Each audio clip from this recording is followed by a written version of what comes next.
All right, hey everybody, we're in the green room. We're talking about Novak and the Australian Open. No, just kidding. Sorry, guys. We're here with DisrupTV, and welcome. We're going to be talking about a lot of interesting shows, and we're going to introduce our guests in the green room before we start. We'll start with Marsha. We'll go to Paul, and then we'll go to Grant and Darren. So I'm just asking where you're calling in from, dialing in from, and of course, what are we talking about? So Marsha, where are you calling in from? What are we talking about today? I'm calling in from Los Angeles, and I'm just here because I think it's nice that you have a woman's opinion on all the topics that you talk about, because the destruction is real.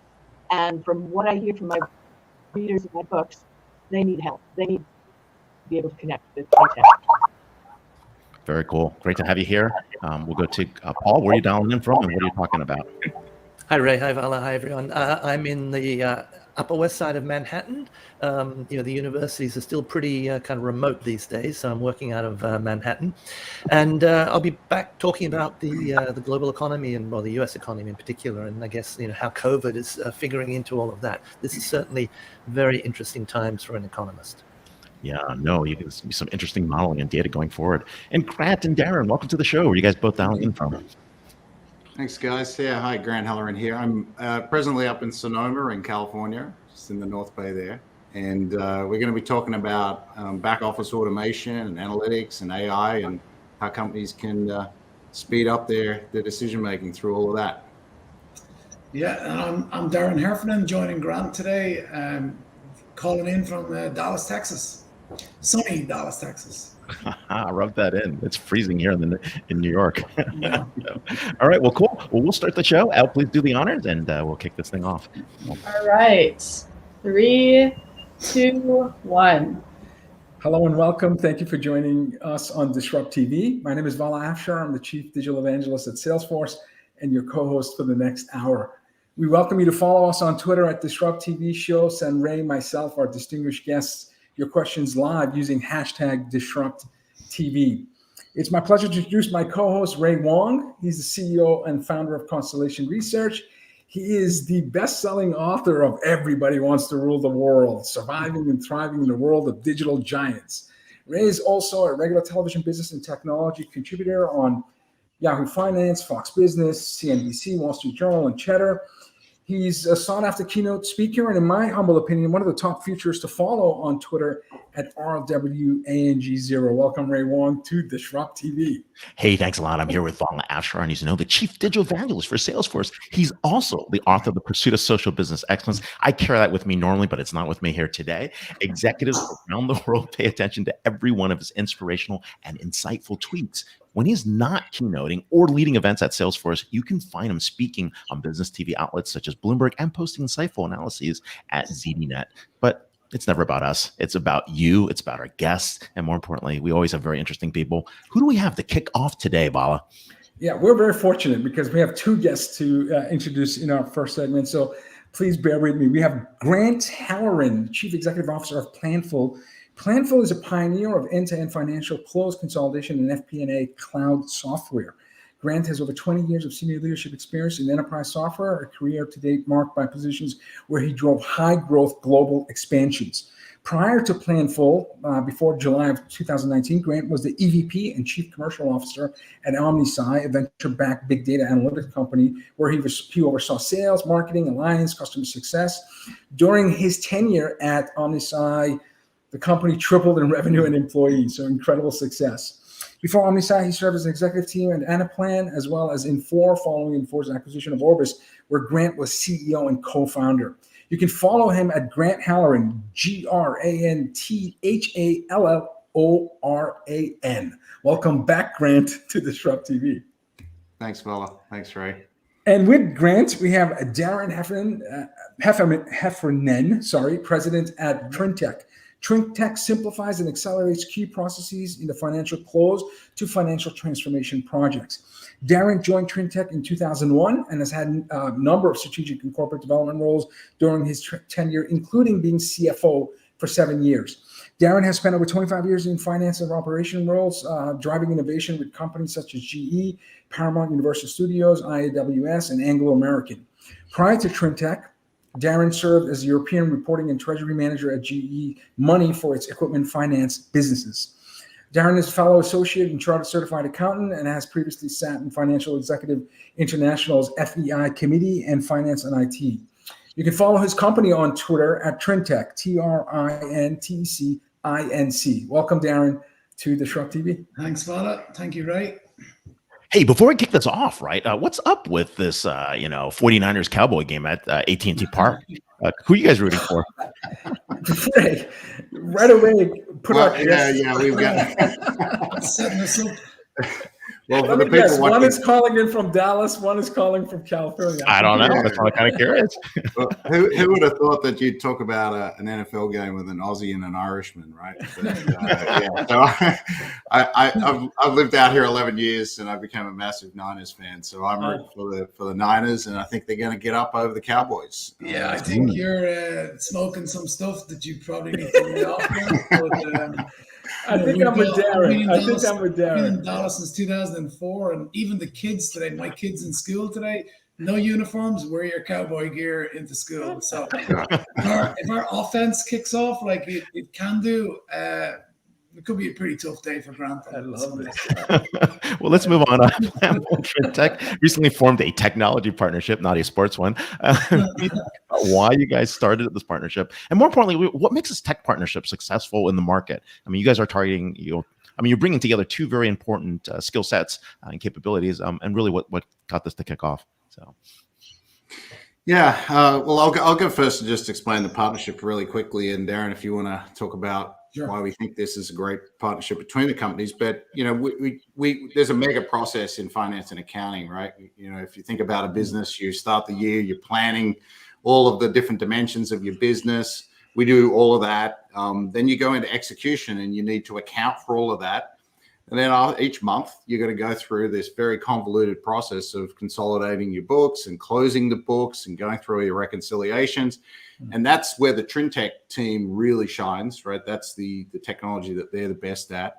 And then once you come out of that part of the process, you need to go into analysis and, how did the business perform and what parts are doing well and all the variance, and then reforecast. And you go through the whole thing over and over and over. And companies are trying to get to this place where they can just do continuous planning and accounting and speed those processes up. So it's extremely complementary for us, for our clients that are mostly the FP&A side.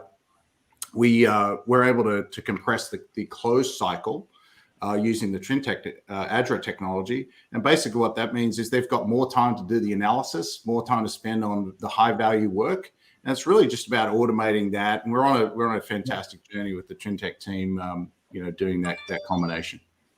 Yeah, and I would completely concur with what Grant said. Like, the key thing for me, being a former CFO, is that when my job ultimately at the end of the day was to make sure I produce accurate and timely P&L account and balance sheet. It's got a lot of other things to do as well, but that's the one that I'll either get fired for if I get wrong, or I'll be a hero if I get right. And the great thing for me is that bringing the synergies between the two sides, like FP&A and finance and accounting, getting those two closer together enables me as the CFO of the business to be able to do my job quicker, better, more efficient, more effective, and my staff actually having a better time, which I know we'll talk about, but it's a key thing of making sure our staff are the ones that are the most important people in any technology business.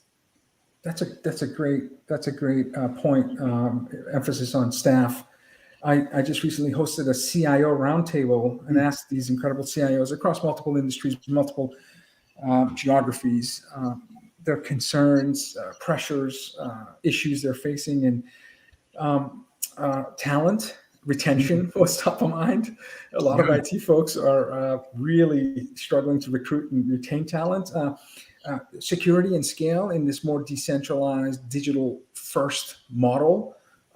As work from anywhere, service delivery everywhere is really what they've faced in the last 22 months. When you're dealing with CFOs or line of business leaders who are responsible for, FP&A, what are some of the issues, Darren, that finance teams are facing today? I think that the biggest one for me is the talent, right? Like attracting the right amount of talent and keeping the right amount of talent, and that's been exasperated by a number of factors, like in the last number of years, right? Like we've all heard the Great Resignation is something that's out there that, at the start of that, I actually thought there was a bit of a myth. But like the more you talk to, my fellow colleagues, I realize, and our own company, it's not. People have taken a decision to completely reevaluate their lives and their lifestyles and make decisions on the back of that. And if they were any way unhappy, they're making decisions, right? I think it's also influenced by a couple of other factors. One is the amount of people that have retired during the last 2 years has been at an unknown previous history. Just didn't happen at that rate before. Again, people are evaluating what they're doing. And then, I think also we always supplemented our workforce, particularly in the US, with immigration. We've got a policy now where we don't bring in the same amount of talent. We don't issue the same amount of H-1B visas and L1s and J1s and things like that. So not having that population of talent coming in at the same pace that it's come in for, decades and generations is just hurting us, right? So it's just incumbent on all of us to make sure that when we got staff, we have to provide an environment to make sure we can keep them. And that's nowhere as important as in the finance space. Yeah, and Grant, in the finance space, when you have the pressure of a deadline, a closing, or a consolidation, not having the proper world-class tools, I suspect, can frustrate finance professionals. So if they're not working with TrinTech technology or Planful, they may move to a company that has better tool set in order to meet these incredible pressure and deadline that they have. Do you believe that the right toolbox also contributes to retaining top talent? Yeah, absolutely. They are leaving because of that, because, they might join a company and not necessarily, do a lot of due diligence on the technologies that the company's using. But once they're in there, if they're stuck in spreadsheets and manual ways of doing things, and then being asked to do, 70 hours a week, which for a lot of you, think about back office people, finance, accountants, legal folks, this is the world that they've had to live in for generations. They're being asked to do that. They're pretty quickly going to reevaluate because, we've had an order of magnitude change here in terms of mobility, right? This country, especially here in the US, was always a quite mobile society in the sense that people were willing to up and leave and move around. They go to different colleges in different parts of the country. So they had a culture of mobility. But now I don't even need to leave the location that I'm in to work for another company anywhere. So it's maybe 10x, 100x more mobile. I can go and get a job anywhere else. So, I always encourage my team here at Planful and any other execs I talk to just think about, like, if you're not having a healthy paranoia about this stuff, you're gonna be a victim of this great resignation and not a victor. And conversely, if you're really thinking about technology, automation, how do I help this always on generation of employees that we have to have the best tools, fingertip access from anywhere to the right information, then you can be an absolute victor in all of this. Those are great points, right? I mean, as we go from great resignation to the great refactoring, one of the things is really to get analytics, automation, and AI together and putting that together. And so when you talk about a holistic, modernized close and planning process, right? I mean, that's important, right? I mean, the individual that was doing manual tasks and going nuts, right? Or the amount of errors in human-led kind of entry, right? I mean, all those things get into play. So when you think about this, right, how critical is it? Are people looking at this? Is it being prioritized to say, I need modernized closed and planning processes? Yeah, from my perspective, just to answer quickly here, and I'll pass to you, Darren, but it's taken off in a dramatic way in the last year. I think people kind of were bunkered down a little bit in 2020. 2019 was a decent year, but 21 was huge for us. I mean, our company just alone, I know a lot of other businesses in this space were similar. We added twice as many customers to our community last year compared to 2020 and 2019.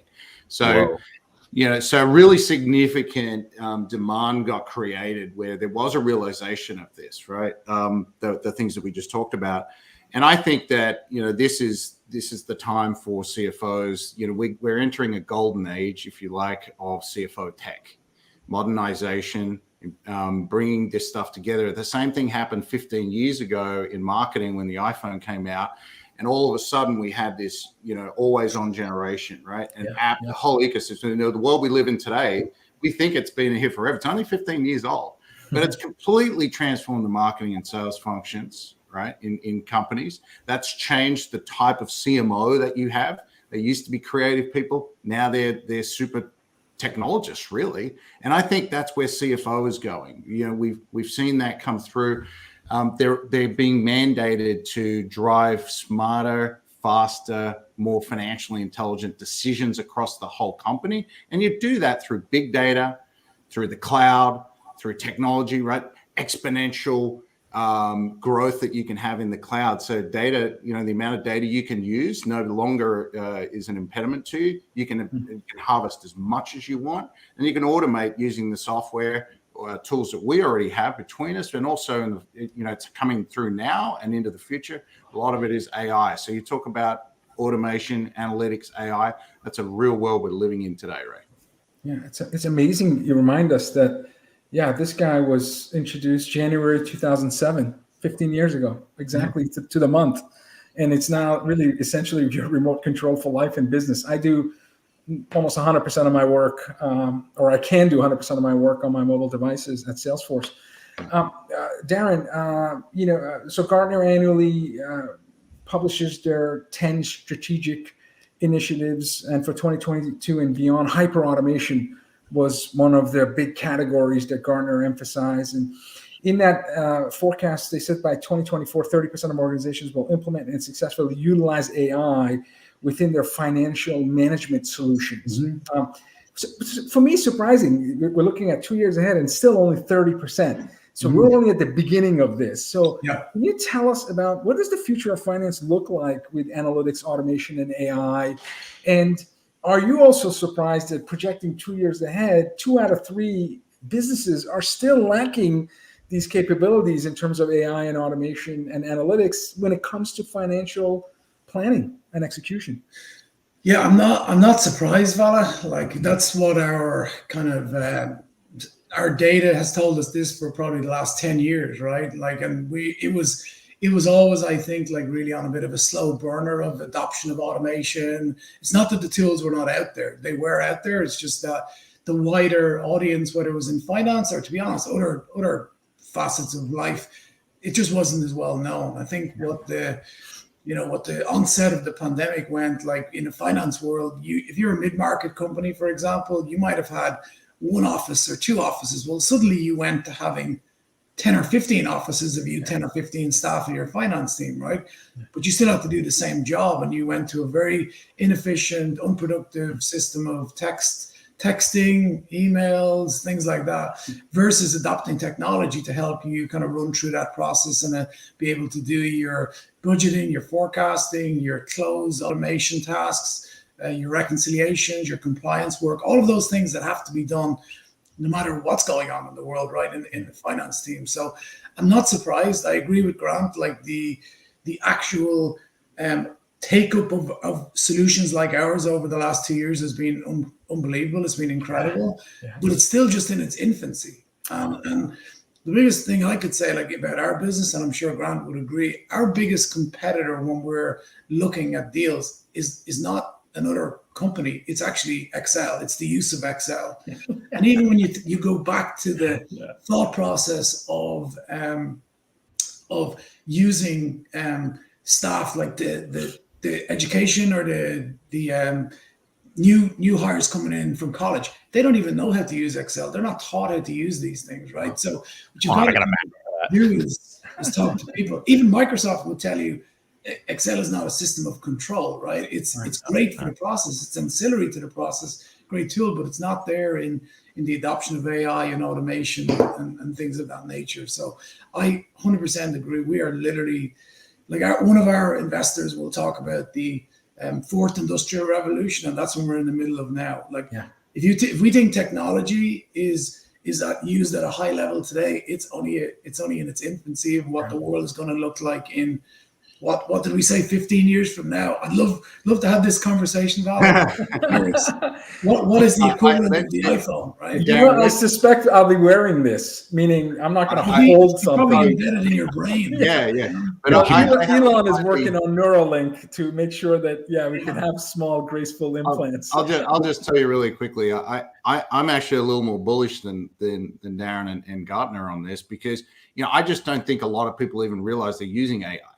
Right, when you're in your Gmail and it's suggesting the next sentences, sentences and this thing, it's all AI. So we have customers in the Planful system that we're populating numbers for them. We're making predictions. We're detecting signals. They don't know it's AI.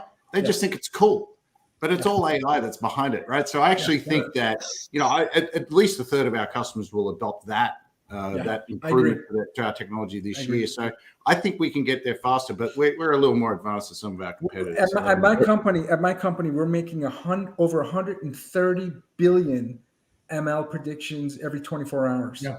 That number was single digits a year and a half ago. Yeah. So an order of magnitude increase in predictions. And you're right, whether you're sales, service, commerce, the end user has advice in terms of what to do. They don't necessarily care that there's, ML. Artificial intelligence and machine learning are scary words for CFOs. So it's incumbent upon us technologists to make it easy and comfortable for people. And Vala, just on your point, like if that doesn't happen at an expedited rate going forward, our talent gap is going to get way worse. And for sure. Never forget, like I'm sure it's the same in Salesforce. Talent is what the technology company is, right? So if we're not conscious of that as technologists, or our audience are not, we're in a bit of trouble. I just wish we two could agree on football. Humanity, and sorry, we're gonna be replaced too. We're gonna enter a world of augmented humanity. But hey, thanks a lot. We're here with Grant Halloran, CEO of Planful, and Darren Heffernan, president of mid-market at Trintech. So thanks for being here on the show. You can follow Grant at Grant Halloran, and of course, you can follow Trintech at Trintech Inc. There it is, Trintech Inc. So, hey, thanks for being on the show. Happy Friday. So go Cowboys. Niners. Anyways. We've never had that discussion, have we, Vala? No. I try to avoid sports, religion, politics on the show, so I can't believe you brought it up. Okay. I know. I opened the can of worms. But who do we have next? We're going to avoid all those things with Paul. What a privilege for us to have Paul Sheard, a noted economist, research fellow at Harvard Kennedy School, as our next guest. Paul attends and speaks regularly at conferences around the world, and his views on the global economy and economic policy are frequently featured in international press and media.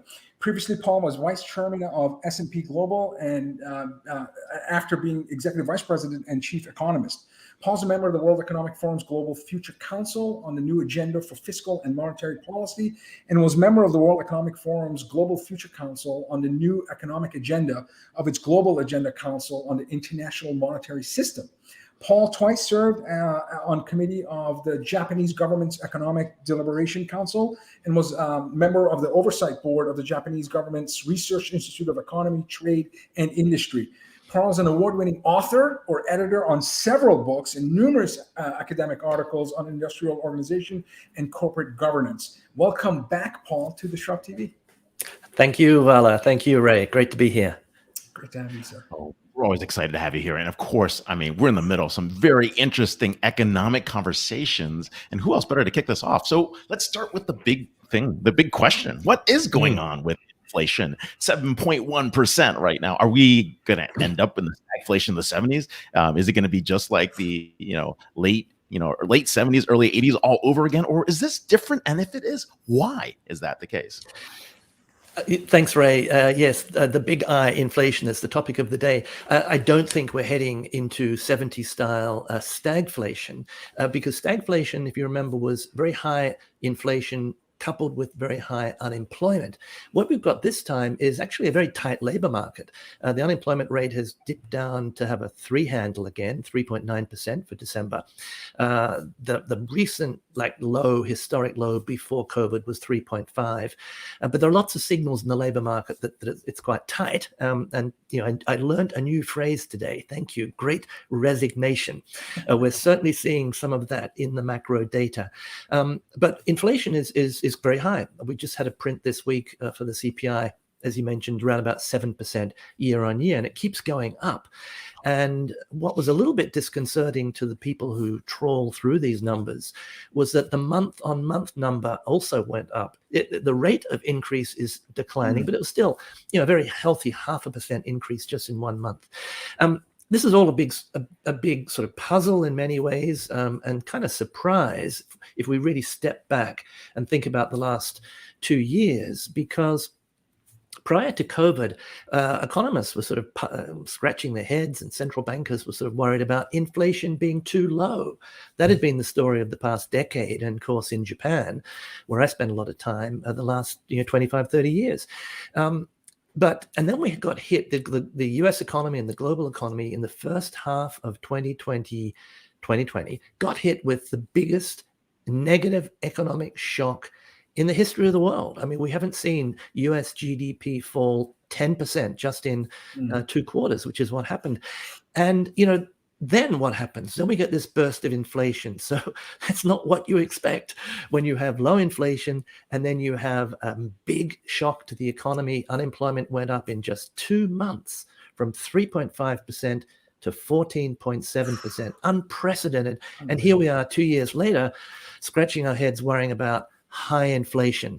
I can talk a little bit about what's driving that, but let me pause for breath, because I know you guys like. No. While you're doing that, real quick, is this the monetary Garden of Eden? Are we getting there? That's one of your most famous phrases, so I'm pulling it out here. Ray, you're my hero. I'm glad someone noticed.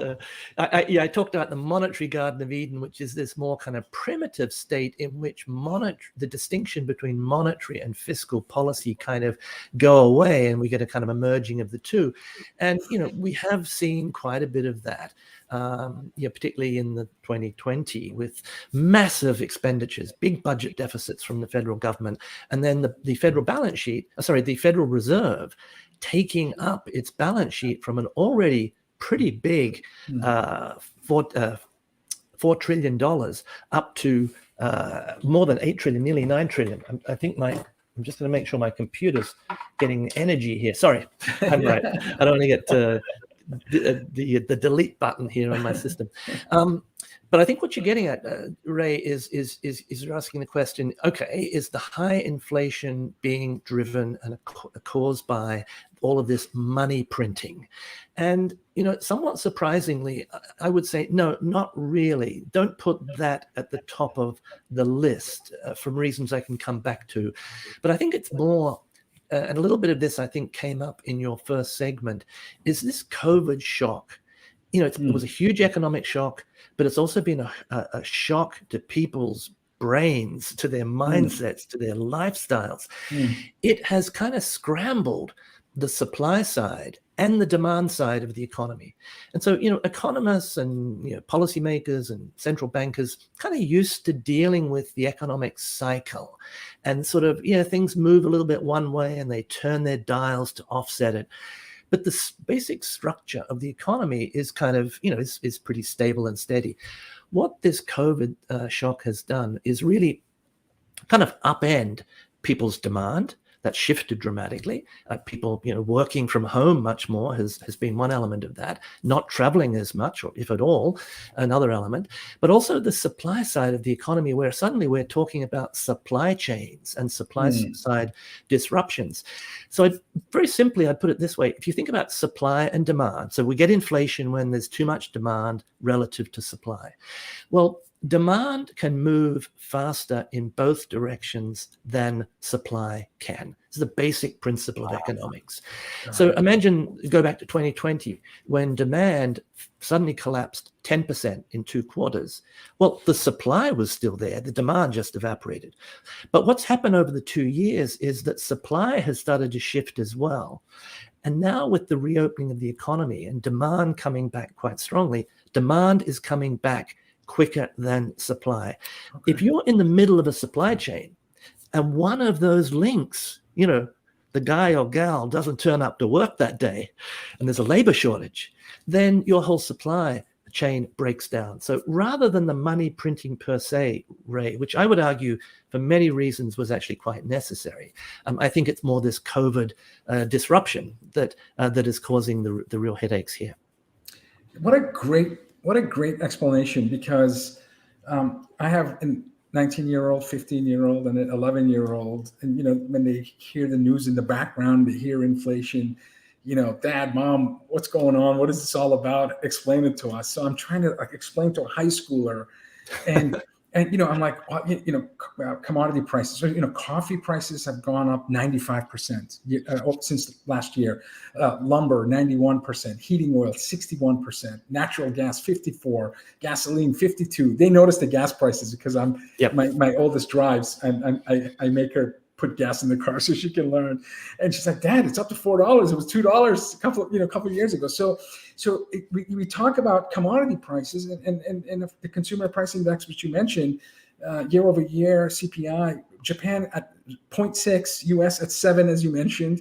But you've got countries like Poland at 8.6, Brazil at 10.1, Turkey at 36%, Argentina 51%, and Venezuela at 1,198 year over year increase in terms of CPI index. And your supply demand explanation, I didn't have your background to be able to explain to them, when the demand is high, you can expect this increase. At the same time, so really glad, because I'm going to have them watch the show so they can better understand, because their dad couldn't articulate like a world-renowned economist could, like yourself. Now, central banks have pumped up their balance sheets and governments are racking up mountains of debt. What do you make of this? Are you worried about the future consequences of this? Thanks, Vala, for that question, and thanks very much for acting on behalf of the economics profession and trying to teach some economics to your kids. Just to put a bow on that point on inflation, and picking up on that first, is that one of the things that is going on here is that there is a really important economic distinction between relative price shifts in the economy. There are shortages here, a lot of demand somewhere else, and prices will shift to attract the resources into those sectors. So economists, are all for relative price shifts, because that's what makes the market economy tick. It sends the signals, it rewards people, it's great. And those relative price shifts will sort of run their course. That's very different from inflation, which is a continuous rise in the price level. And that's where Jay Powell, the Federal Reserve chairman, sort of got into a little bit of trouble, because he said, and I had a little sympathy for this, I wrote many op-eds in a similar spirit myself, that the inflation that we're seeing in 21 and into 22 is really transient, in the sense that it will work its way out. Eventually, it's not the stuff of the 1970s where inflation was a continuous process. But if your son is going to the petrol station, gas station, and finding his wallet dried up as he fills his tank, he's not too worried about these finer distinctions. Now, to move on to your substantive question about why aren't I as worried about the explosion of government debt and the explosion of central bank balance sheets. It comes down to the following. I don't want to go into a sort of an MMT rant. I'm very sympathetic to MMT. That discussion over lunch. But MMT, I think, does bring a lot of good insights, because the basic insights of MMT are that, and other economics as well, they don't have a monopoly on this, but is that governments are not like households. The government is a sort of a sector of the economy where everybody joins together as the government.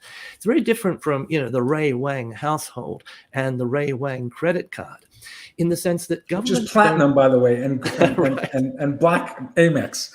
Right. So governments don't, you hear a lot of people saying, oh, government debt is so high, this is going to be a burden on our grandchildren. How is the government ever going to have to repay all of this debt? Yeah. Well, the dirty little secret is governments don't need to repay their debt. Now, you might say, hold on a minute, sure, of course they do. No, they don't. But what they may have to do in the future is withdraw some of the purchasing power that is associated with that debt. In other words, if you've got in your financial portfolio treasuries, which you will one way or another, even if you don't know it, through pension funds and whatnot, that's an asset for you. So the people who hold the government debt are holding a financial asset that they can convert into purchasing power. And what's happened in the last 2 years, for, again, all the complicated reasons of COVID, the government had to inject a lot of money or purchasing power into the economy to keep individuals, households, workers, and companies solvent, and kind of almost in suspended animation for when the economy picked up. We didn't want to destroy that whole infrastructure and people's livelihoods and everything else. So in that sense, they pumped a lot of money into the economy, but I would argue in a very good cause. Now, the problem is, now coming to the inflation story, what if that purchasing power turns out to be too much? And frankly speaking, it appears to be we're in that territory at the moment. Well, then the government may have to start to withdraw some of that purchasing power. Now, it could do that by raising taxes, etc. So the government has the tools. So the big worry is not that the government debt is a burden per se, but rather that it might lead to overheating of the economy. Well, if it does, you have the government with fiscal policy, and we have the central bank, the Federal Reserve, with monetary policy that does have the tools to combat that. Now, on the central bank side, I mentioned the Fed has got a balance sheet now of almost $9 trillion. Yeah. If there'd never been QE, going back to 2008, I would estimate the central bank, the Fed's balance sheet would probably be around about, call it $2 trillion. Now it's nearly $9 trillion. Wow. So they've done this $7 trillion, and call it money printing, QE. Why aren't I more worried about that? Because dollar for dollar, all that QE is the Fed taking a dollar of Treasury securities, withdrawing it from circulation, and printing a dollar of Fed money instead. In other words, from the macroeconomy as a whole, it is just a shift in the composition of government debt. It's not increasing, and I'm using government debt like loosely here. Yeah. The result of the money, the purchasing power that's created by running a budget deficit. So that 4 trillion to 9 trillion expansion of the Fed's balance sheet is much less scary than, if you want to be scared about something, all of that purchasing power being injected. But again, governments can deal with that. And if the government doesn't deal with it, that's when the Fed has to step in and say, sorry, folks, I'm taking away the punch bowl. Now, do I think the Fed's doing enough at the moment? Frankly speaking, I don't. I think that they really should be a little bit more aggressive with their monetary tightening. But, that's their job. I got a different job. We'll see who's right. You expect that to happen in 2022? Well, yes, Vala. I mean, the Fed has already signaled that they are moving to tighten monetary policy. I mean, it would be remarkable with inflation at these levels if they didn't do that. And in particular, they are now winding back the expansion of their balance sheet. So by around about March, they will no longer be expanding their balance sheet. I would argue they're very late to kind of get to that point. But anyway, and then from March, they've signaled pretty strongly that they will start to raise interest rates. Remember, interest rates at the moment, the federal funds rate is in a range of 0 to 25 basis points. They will gradually ratchet that up, maybe 3 times this year, another few times next year. They'll head back for, if nothing else happens, and they expect inflation to come down, you'd expect in 2 or 3 years' time, the federal funds rate to be, 2.5% or so. A big shift is coming. The Fed has told us this in terms of the monetary policy stance. But the question would be, we know that monetary policy works with long and varying lags. Yeah. So if the Fed spends the next 2 to 3 years gradually tightening monetary policy, the big question is, will that be enough, quick enough, to really make sure this inflation genie doesn't get back out of the bottle? And I'm sitting here in a year's time or 2 years' time having to say, mea culpa, got that wrong, thought the Fed would control this, and guess what? They didn't. Wait, so you see 100 basis 100 basis increase in terms of the rate by the end of the year? Well, I think 75, 3 rate hikes is almost baked in. It'll really depend on about whether 5 or 4, right? So right, but at least 2, probably 3, maybe more. Bear in mind, Ray, that the Fed at the moment, just go back a tick. If you go back to the end of 2020, this is a year into COVID almost. The Fed was at that point expecting inflation in 2021, which is just finished, to be 1.8%. Guess what they're saying in December? They think it's going to be 5.3%. Wow. So they got their inflation forecast. I mean, look, we know why. Everybody got this wrong. But way off in 2021. Now in 2022, they're forecasting 2.6%. Now, this is the PCE. It's a little bit different from the CPI, but it's it's similar, about 0.5% less. 2.6, inflation really going to come down to 2.6 this year?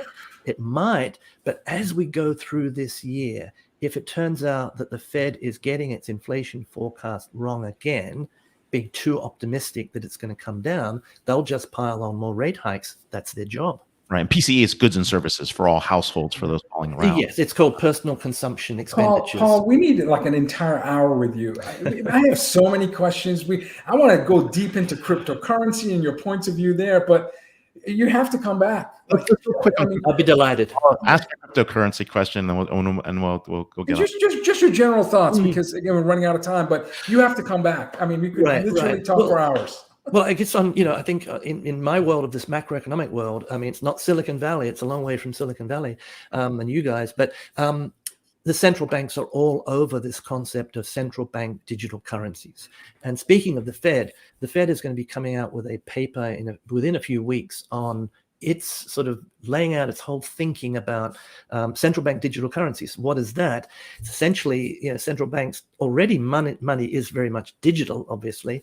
Central banks control the payment system. That's the central bank's accounts. The bank's accounts at the central bank is where all the final settlements of money takes place in the economy. So they've really been sort of disrupted, to use your phrase on DisrupTV, by Bitcoin and blockchain and cryptocurrencies. And they're saying, wow, we better get on the case here. Yeah. And the Fed and pretty much every central bank in the world is looking at what do they need to do to get on this crypto bandwagon. It won't really be crypto. It will be, what do we need to do to innovate and maintain our control over sovereign money, but move with this crypto train? So if my high school children ask Uncle Paul for advice in terms of buying Bitcoin, I won't go there. I have a stock phrase as an economist. I do not give investment advice. Yes. We're with Paul Sheard. I got to call you later. You call me later on. You're on one-on-one. We're here with Paul Sheard, award-winning world economic futurist. We'll call you that. Research fellow at the Harvard Kennedy School. And more importantly, you can follow him on Twitter at Kennedy School. More importantly, thank you so much for being here, and of course, sharing your sage advice. And hold your calendars for October 25th through 28th. We're going to have an economist panel at Constellation's event. So hold that date. So we'll talk to you more. Thank you, Paul. That's right. Thanks, Vala. Thank you. Thank you for expanding my mind. Wow. I mean, in such great, simple terms, I now can go and sound like an informed dad in front of my kids, telling me, what's this inflation thing we keep hearing about?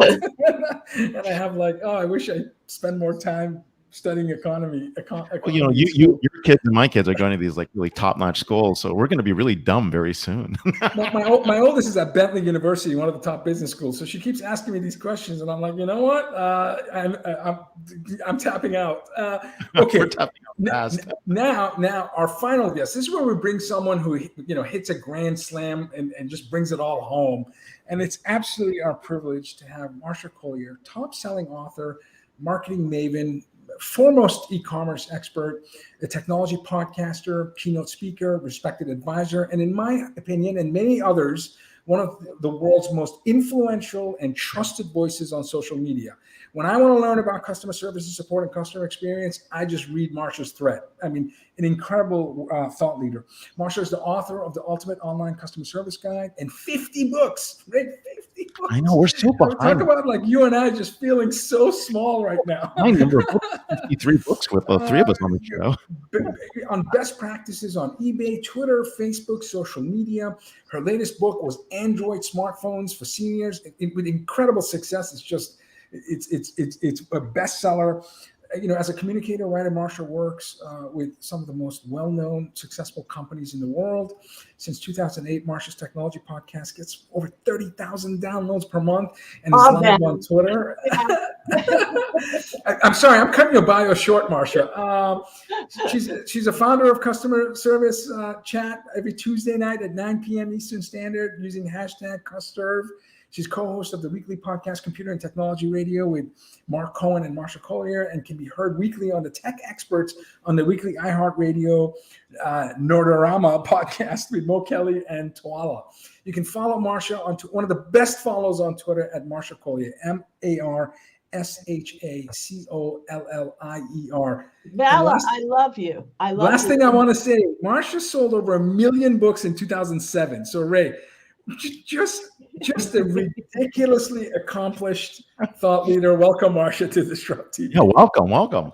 Thank you. And I love both of you, and we're both friends, and I'm lucky enough to have been able to sit down and talk to you personally, and I hope we can do it again. But I have to tell you, my entire career has been built on consumer versus enterprise. Yeah. When I read this book and I spoke to Vince Cerf about the new economy and it being people driven, it made me validate the work that I've done. Because when we can talk about all the great enterprise work that's being done and the developments in technology and the exponential growth, where's the exponential growth in customer service? Are they matching that? Are they adding that step? Not at all. Or exactly, is it all AI? And also the security people. Was there a big meeting at Apple where they said, I think AirTags, it's a great idea. I think this is going to boost our company from nowhere to somewhere because this is what we need to sell. Now, I don't know about where you live, but AirTags, they're being used in women's purses. They're being slipped into their cars. People are tacking them to cars to track people. There are too many bad ways for this to happen.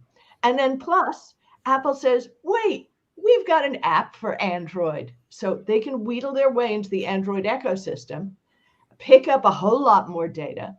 When, by the way, there is an app in the Play Store called AirGuard, which will protect an Android phone. So, where did this all come from? And in the end, it's data. It's not doing something for the people. And in my career, I'm a believer in eating my own dog food. eBay for Dummies was written in 1998. And when you say small business owner, that's only because I keep selling on eBay, maybe on a small scale, but I test things out, different IDs. I know what's going on in the e-commerce venue.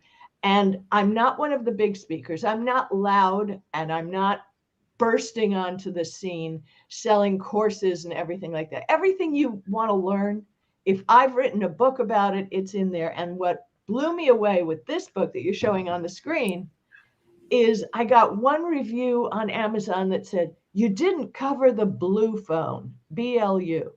Now, gentlemen, how many of you know someone who would use a blue phone?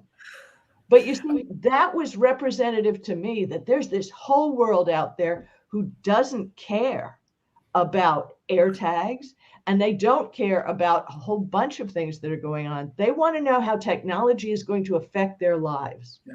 And were they talking about a Nokia 3200? What was the blue phone? I'm just trying to. It's a company in the U.S. Oh, really? Okay. In China. I got nothing. I mean, but I only got a 3-star review because I didn't cover the blue phone.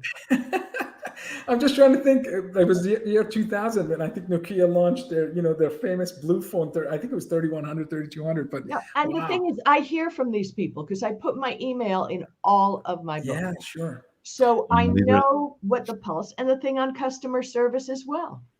You are so active on social media. You respond to everyone. You're fully engaged. Your podcast, 52 weeks, 9 o'clock Eastern Standard every Tuesday.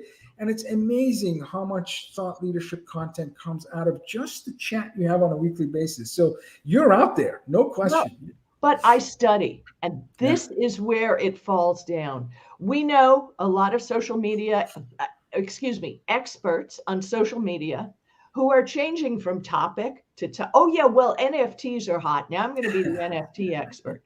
But going back to dog fooding, how many NFTs do they own? How many have they tried to buy? Have they compared? They haven't done their homework. It always surprises me when I see someone working for one phone company using a phone from another. How can you possibly understand your customer? That's amazing. That's amazing. It's true, isn't it? It is. I mean, Val, you and I were there. Val, we saw it. It is. It's absolutely true. Well, we know one of has definitely created his own NFTs. Brian Fanzo, he's definitely doing that. So he's the real deal. But hey, when we talk about disruption on a high level, right? How much consideration is given to the end user? Because that's who you represent, right? Considering the end user is less technically inclined a lot.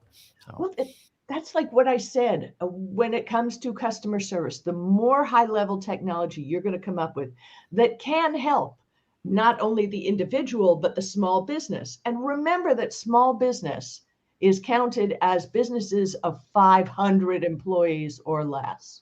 500 employees to me is a pretty heady business. I agree. I mean, I don't want 500. I never wanted when I had my business that many. But the point is, are you targeting your solutions to being understandable? Can someone go to your website and actually understand what the hell is going on? What is it that you do?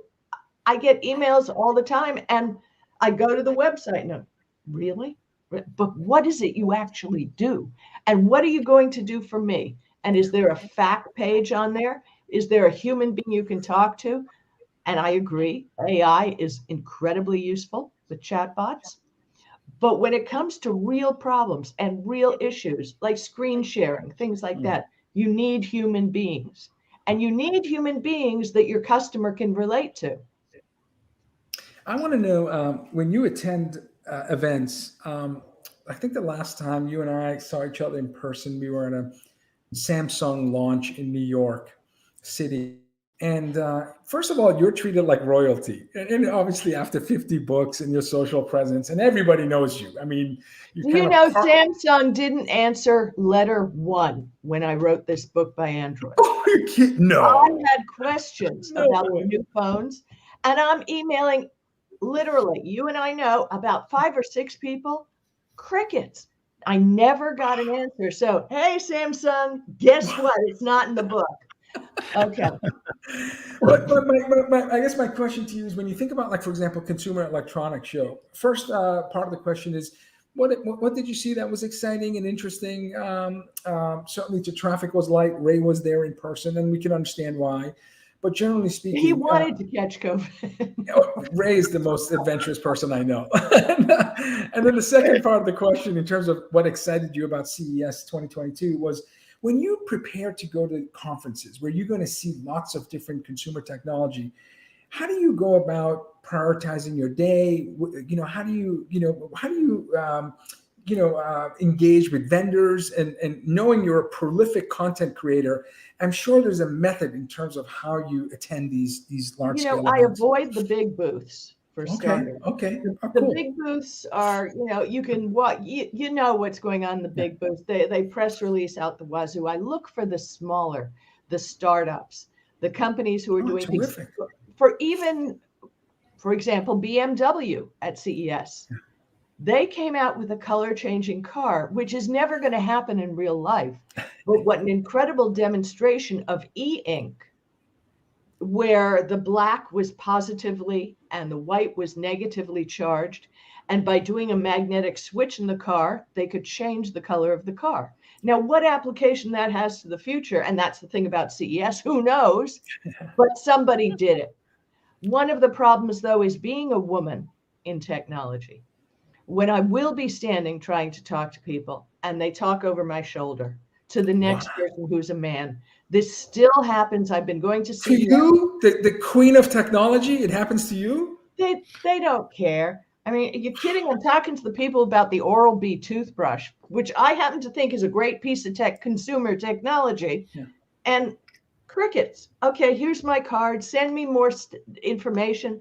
Maybe I'll demo it. I buy the product anyway because I think it's good. Sure. I never hear anything. Wow. And this happens continually. And I am convinced the only thing that can convince me is that I'm a woman. Because as you say, I'm out there, and those who know who I am. Absolutely. I mean, you're consistently ranked when there's a listing of the most influential digital marketer, digital transformation, technology. You're usually one. But the interesting thing is, because I study, and Vala, you do that too, and Ray, you do that too. Studying, reading, white papers, putting your fake email address up there to download all the white papers. That would never happen. Never. It never happened. But No the one- point is, I spend more time reading and studying during my days. I spend 2 hours the night before setting up tweets for the next day, and I read all those articles. And I always look for positivity, because in the world we live in right now, I don't think spreading negativity, whether it's in technology or enterprise or even bookkeeping, is a positive force for small or medium businesses. I agree. You know, it's really time we made a switch and to work in the positive, because that's what the people-centered economy is all about, is respecting people more.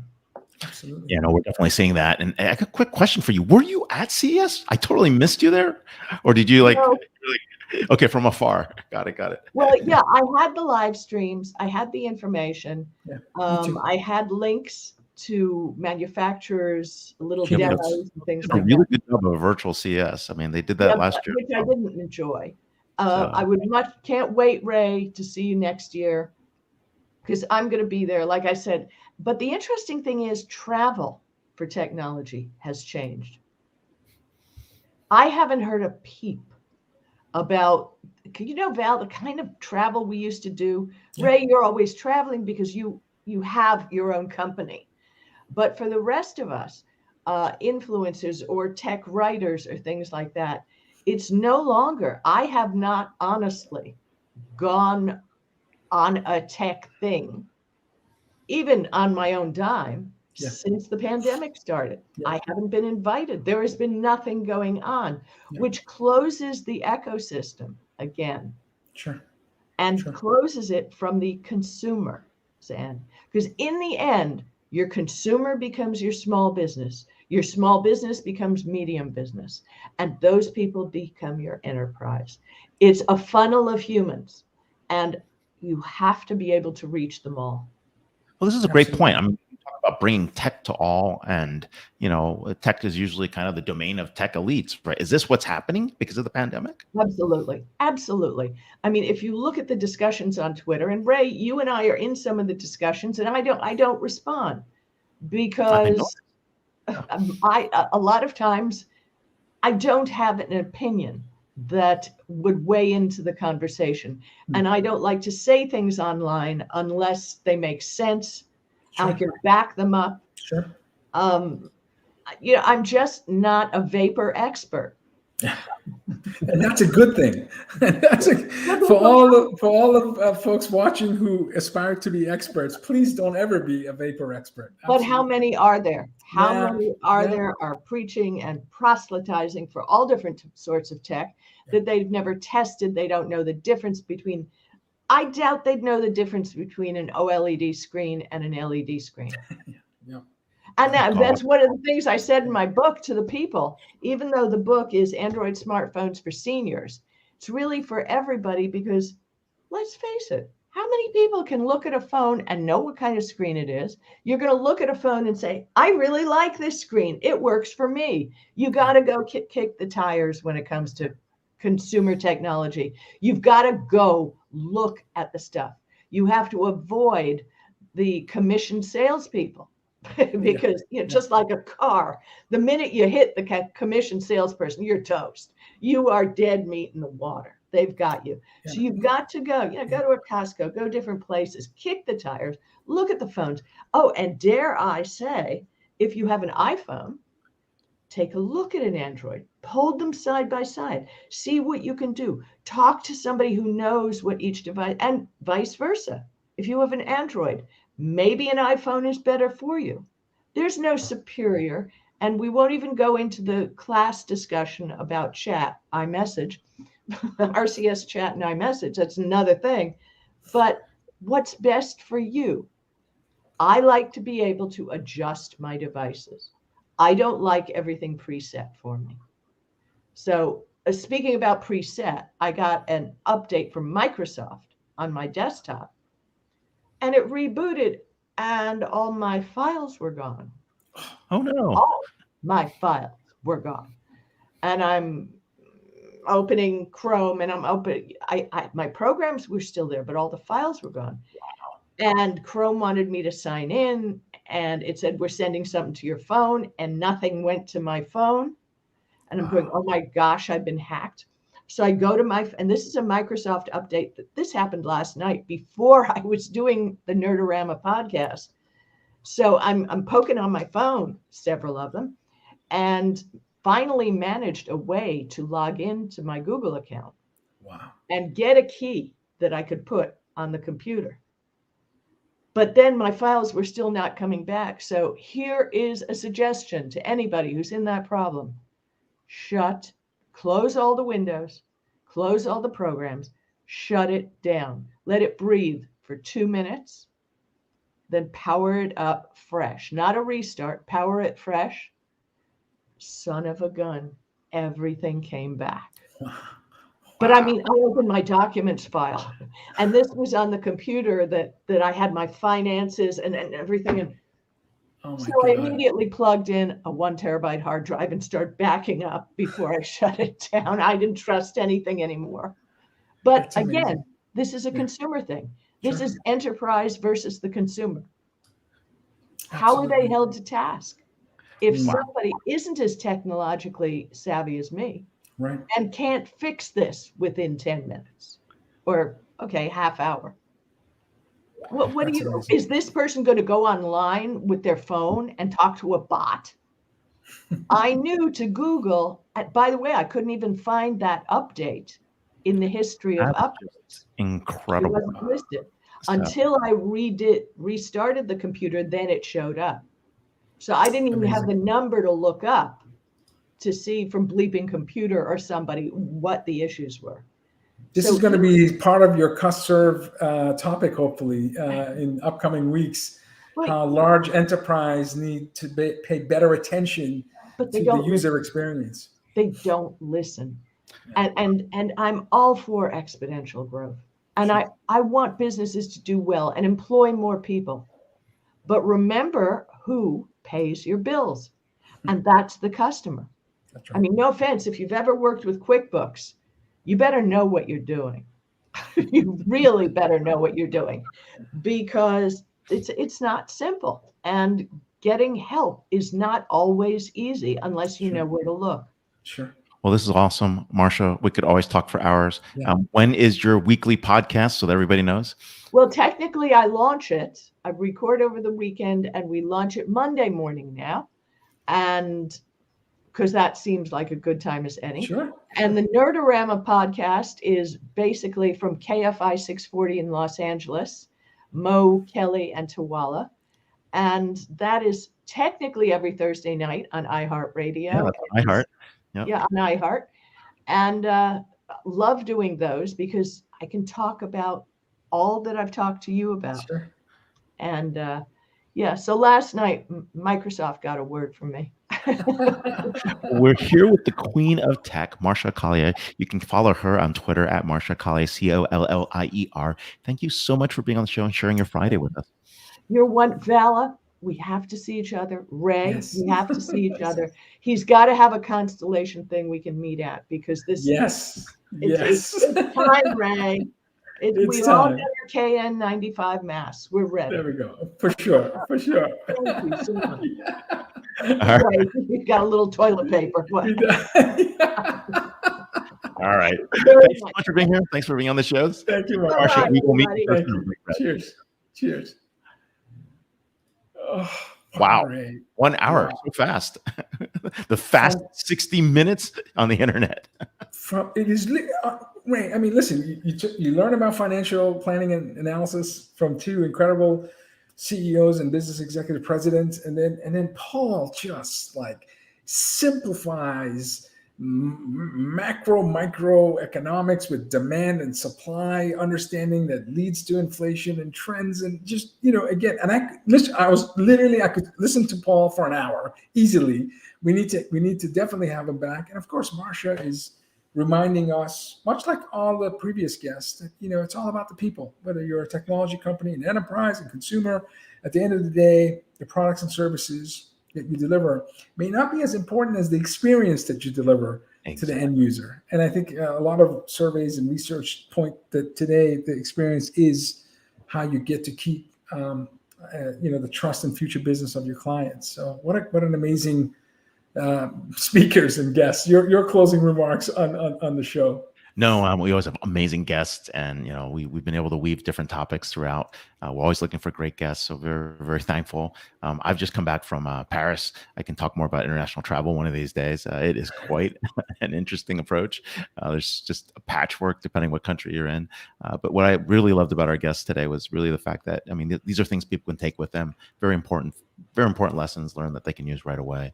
So always like that. But we've got some amazing guests as well in our next episode what, 264? 264 next Friday. We have Peter Moore, Unity Senior Vice President and General Manager of Sports and Live Entertainment. We have Robin Murdoch, Global Software and Platform Lead at Accenture. And we have one of my favorite guests, John Reed, co-founder of Diginomica, who always comes with his brilliant lists. And I can't wait to see his list for 2022 and beyond. So if it's Friday, it's DisrupTV. Thank you, everyone, for watching, and we'll see you next Friday. Take care. Bye, everyone.